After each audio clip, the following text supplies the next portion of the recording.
Assalamualaikum warahmatullahi wabarakatuh.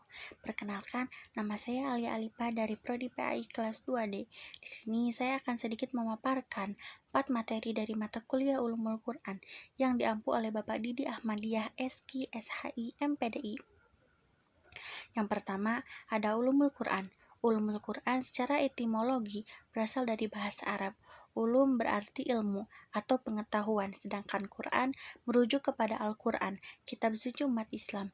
Adapun sejarah berdirinya Ulumul Quran bermula pada abad ke-7 Masehi.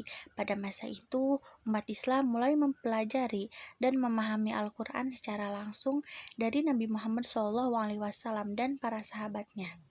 Ulumul Quran merupakan disiplin ilmu yang mengkaji segala aspek-aspek Al-Quran, termasuk pengertian Al-Quran, wahyu, asbabun nuzul, munasabah, gharib, sejarah, pengumpulan Al-Quran, kisah-kisah di dalam Al-Quran, serta tafsir Al-Quran.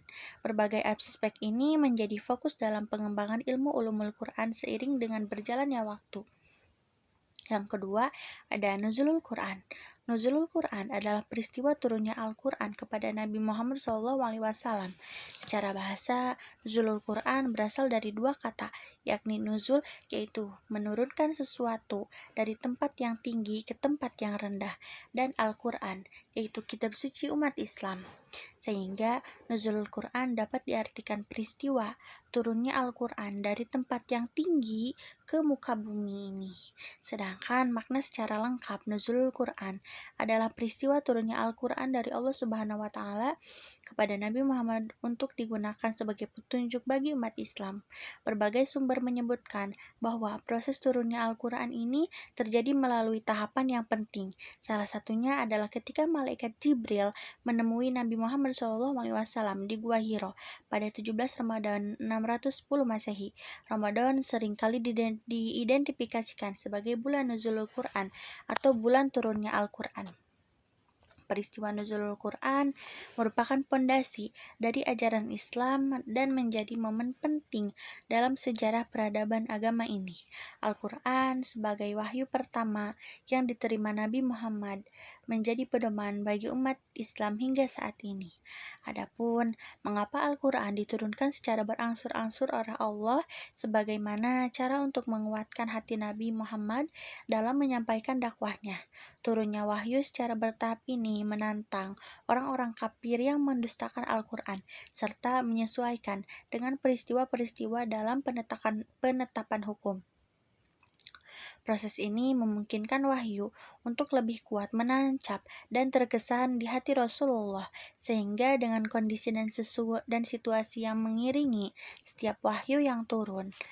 Hal ini juga terlihat dari pembagian Al-Quran menjadi ayat-ayat Makkiyah dan Madaniyah, yang menunjukkan bahwa Al-Quran turun secara berangsur-angsur untuk mengokohkan hati Nabi Muhammad SAW dan membawa banyak hikmah bagi umat Islam. Yang ketiga, ada Asbabun Nuzul. Asbabun Nuzul merujuk pada alasan di balik turunnya ayat-ayat Al-Quran tertentu yang seringkali terkait dengan peristiwa, pernyataan, atau tindakan tertentu pada saat turunnya ayat tersebut. Fungsi utama Asbabun Nuzul adalah memberikan konteks dengan menjelaskan keadaan seputar turunnya ayat-ayat Al-Quran tertentu. Untuk mengetahui sejarah Asbabun Nuzul biasanya dilakukan dengan menelusuri riwayat-riwayat hadis, terutama yang tergolong sahih. Hal ini penting karena Asbabun Nuzul tidak didasarkan pada spekulasi belaka, melainkan pada peristiwa-peristiwa yang terjadi pada kurun waktu tertentu. Ada berbagai macam asbabun nuzul yang masing-masing terkait dengan alasan dibalik turunnya ayat-ayat Al-Quran. Prinsip kaidah ibroh juga penting dalam memahami asbabun nuzul karena membantu menafsirkan hubungan antara peristiwa dan turunnya ayat-ayat Al-Quran. Memahami asbabun nuzul sangat penting dalam studi Al-Quran karena membantu dalam menafsirkan konteks historis ayat-ayat Al-Quran dan memberikan wawasan yang lebih mendalam tentang makna dan pesan yang disampaikan dalam Al-Quran. Dan terakhir, yaitu yang keempat, ada ilmu tafsir. Ilmu tafsir sendiri adalah ilmu yang mempelajari penafsiran dan pemahaman terhadap Al-Quran. Tafsir merupakan upaya manusia untuk memahami makna ayat-ayat Al-Quran berdasarkan konteks sejarah, budaya, dan bahasa yang ada pada masa penurutannya. Tujuan utama dari ilmu tafsir adalah untuk memahami dan menjelaskan makna ayat-ayat Al-Quran agar dapat mengaplikasikannya dalam kehidupan sehari-hari.